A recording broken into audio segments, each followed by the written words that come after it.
바로 민족의 아버지라고 이렇게 불리고 있습니다. 그리고 이스라엘의 주요 거리에는 로스차일드 거리가 있고, 이스라엘의 주요 정착촌을 건설한 것은 다 바로 로스차일드 가문이 만든 재단을 통해서 만들어졌고, 히브리 대학, 이스라엘 대법원도 전부 다 로스차일드 가문이 100% 돈을 내서 건설을 하게 되었습니다.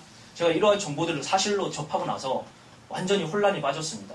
아니 뭐냐 얘네들, 이 하나님을 대적하고 사단을 숭배하는 집단인데도 불구하고 왜 도대체 얘네들이 이스라엘의 회복을 얘네들이 주도적으로 하고 있는 것인가, 기도하고 자료들을 찾는 가운데 깨닫게 된 결론이 바로 사단의 선점 효과라는 것을 알게 되었습니다. 정말 이들이 이스라엘 가보면요, 기독교인들은, 기독교로 개종한 유태인들은 이스라엘로 돌아오는 것을 금지하고 있습니다. 그래서 이제 유태인이거나 무신론자이거나 아니면 하여튼 기독교만 제외한 다른 거는 다 받아줍니다. 하지만 기독교는 받아주지 않죠. 그리고 이스라엘 땅을 가보게 되면요, 곳곳의 주요 거점마다 오벨리스크와 피라미드가 세워져 있습니다. 로스차일드가 후원한 이스라엘 대법원 안에는 온갖 피라미드, 오벨리스크, 또 온갖 그 사단의 심벌들로 온 건물이 장식이 되어져 있습니다. 그러면서 야, 얘네들이 결국 하나님이 회복하기 원하시는 그 자리를 선점함으로 말미암아 그 하나님의 온전한 회복, 하나님의 온전한 회복은 땅의 회복뿐만이 아니라 그 민족 가운데 바로 그들이 예수 그리스도 안에서 우리 이방인과 그 하나님의 원래 선민들과 함께 연합됨으로 하나님 앞에 새로운 피조물이 되어지는 한 세 사람을 원하는 것인데, 그것을 태초로 막기 위한 전략을 또 펼치고 있는 것이죠. 그리고 스스로 유대인이라고 얘기하면서 이제 이러한 정보들이 막 전달되면 사람들 사이에 반유대주의 정서가 막 일어납니다. 야, 유대인 이 자식들이 적그리스도구나, 역시나 예수님도 못 박아 죽였고 걔네들이 피가 못 속인다, 이렇게 사람들이 오해하게 되는 것이죠.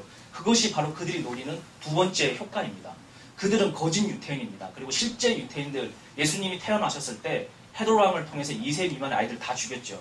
그래서 예수님의 그 과업을 달성하지 못하게 사람들을 다 죽이는 전착을 편 것과 같이 이들은 스스로 유대인이라고 얘기하면서 보이지 않는 가운데 소수로 지배하고 있으면서 이러한 저항 의식들이 막 이럴 때 그 불을 붙여서 실제 힘없는 유태인들을 학살하도록 돕습니다. 그게 바로 600만의 유태인 학살이었고, 또 오늘날 마지막 때로 가게 되면 될수록 이러한 세계 정부에 대한 반감 여론들이 결국 모아지는 끝은 유대인들에 대한 반유대 정서로 모아지게 되어져 있습니다. 그것이 바로 사단이 노리는 핵심 전략 가운데 하나인 것이죠. 그래서 이러한 것들을 이제 구체적으로 정리를 좀 책에다가 이렇게 정리를 해놨습니다. 이러한 내용을 다 전달하기에는 좀 시간이 없으니까요, 좀 빠르게 넘어가도록 하겠습니다. 그럼 도대체 얘네들이 어떻게 시작되었는지 그리고 한번 전달을 하도록 하겠습니다. 이 로스차일드 가문은요, 역사를 쭉 거슬러 올라가게 되면 1560년대 이쯤으로 올라갈 수 있습니다. 그 프랑크푸르트, 독일의 프랑크푸르트의 유대인 공동묘지 가운데 이작 엘하난이라는 사람의 사망 1585년이라고 적혀 있습니다. 이 사람이 이제 로스차일드 가문의 이제 뭐 시조쯤으로 우리가 추측할 수 있습니다. 당시에 유대인들은 성을 쓸 수가 없습니다. 성도 쓸 수 없고, 또 카톨릭을 통해서 유대인들에 대한 반유대 정서가 깊이 들어가 있기 때문에 그 사람들은 게토라는 특정 지역에만 살 수 있는 것이죠. 그런데 이 사람들 그 집 앞에 빨간색 그 방패가 이렇게 집 앞에 있었습니다. 그게 로트칠드라는 단어였는데 그게 합쳐져서 나중에 로스차일드라는 성으로 이렇게 바뀌게 되는 것이죠. 이 당시에 그 카톨릭과 교회는 이 성경 말씀에 하나님이 돈 가지고 이렇게 은행업 하는 것에 대해서 금지하고 있죠. 이자놀이 하는 것에 대해서 금지하고 있습니다. 그래서 이 카톨릭과 또 이런 기독교, 개혁주의 기독교인들은 이 금융업에 대해서 굉장히 불신하는 문화가 있었습니다. 바로 그것을 했던 게 이제 유태인들이 이제 할 수 있는 게 그런 거였죠. 유대인들이라고 낙인 찍힌 사람들이 나아갈 수 있는 것은 이러한 당시의 귀족들이나 금융 그 주류 계층들의 재무를 담당하는 사람이 되어서 돈 관리를 하는 사람이 되는 게 그들로서는 최대로 성공할 수 있는 길이었습니다.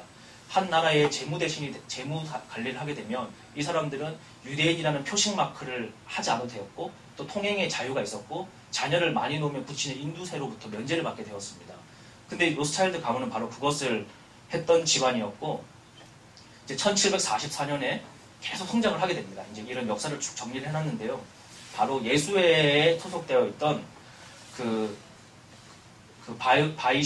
바이샤우프트라는 사람과 함께 당시에 이제 프리메이슨이라는 고대부터 내려오던, 이집트 시대 때부터 내려오는 그 하나님을 싫어하는 그 종교 집단이죠. 그게 쭉 이렇게 프리메이슨이 내려왔고, 당시에 그 18세기, 17세기의 모든 유럽 사회의 그 주류들은 프리메이슨과 깊이 연관이 되어져 있었습니다.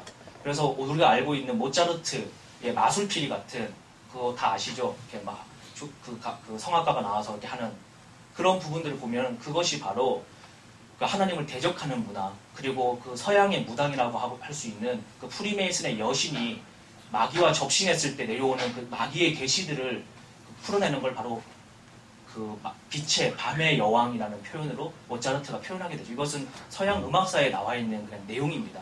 제가 어떤 뭐 새로운 주장을 하는 것이 아니라. 근데 이제 이러한 것들이 우리가 이렇게 부분적으로 흩어져 있으니까 이 전체적인 그림을 알 수가 없는 것이죠. 그런데 이 사람들은 바로 그 예수의 기독교를, 개신교를 파괴하려고 하고 또 카톨릭 안에 있으면서 카톨릭 본질을 파괴하려고 하고 있던 그런 집단의 그 프리메이슨 뿌리와 또 당시에 유럽의 금융을 장악하고 있던 로스차일드 가문은 유럽의 이 엄청난 변동 가운데 어떤 제적 국가에다가 돈을 빌려줬다가 그 국가가 전복되고 나면 떼인 돈을 받을 수가 없지 않습니까? 그래서 이러한 변동 가운데 일루미나티라는 사단을 숭배하는 그러한 비밀 종교를 창설을 하게 되고 그것을 통해서 모든 유럽의 각국의 전쟁에 깊이 관여를 하게 되고 이 전쟁을 통해서 모든 경제은행들이 다 죽어나게 됩니다. 다 이제 그 도산이 되게 되는 것이죠. 그 가운데 이제 독점 현상이 일어나게 됩니다. 그러한 역사를 이제 좀 자세하게 정리를 해 놓았습니다.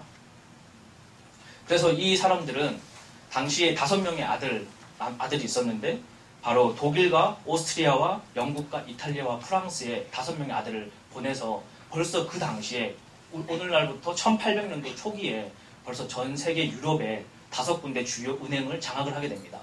그런데 모든 국가들은 민족주의라는 개념의 은행업을 했기 때문에 그 국가를 바라보고 있는데 이들은 민족주의가 아니라 이미 글로벌주의를 갖고 있었죠. 그래서 프랑스가 영국이란 전쟁을 붙으면 양쪽의 전쟁을 대금을 대주고 전쟁에 이기는 쪽은 또 국채를 장악을 하게 되고 패전하는 쪽에는 전쟁 배상금을 대신 내주면서 또 이자를 받게 되고 그 나라에 무너져 있던 산업을 다시 복구하는 그러한 일들을 통해서 막강한 유럽 전체의 황금을 장악을 하게 됩니다. 원래 돈이라는 것은 금을 가지고 이렇게 유럽에서는 금태환제였죠. 금을 가지고 뭐 자동차 살 때도 금을 갖다 줘야 되는데 이게 금덩어리가 무겁지 않습니까? 그러니까 은행에 금을 맡기면 금 몇 그램 보관했습니다. 보관증을 끊어줍니다. 이 보관증을 가지고 이제 거래를 하는 것이 그게 화폐의 시작이었죠. 그런데 이 로스차일드 가문이 유럽 전체의 대부분의 금을 장악을 하고 나서 각국의 돈 발행하는 것을 얘네들이 찍어내게 되는 것이죠. 그런데 아무도 실제 로스차일드 은행에 금고를 열고 금을 감사하지 않습니다. 다시 말하면 내가 갖고 있는 돈보다 더 많은 그 돈을 찍어내서 전 세계에 유통을 할 수 있는 것들을 배우게 되는 것이죠. 그래서 로스차일드의 1대 로스차일드가 이런 얘기를 하게 됩니다. 내가 전 세계의 화폐 발행권을 장악한다면 나는 전 세계의 법률이 어떻게 만들어지든 상관하지 않겠다. 이런 얘기를 하게 되는 것이죠.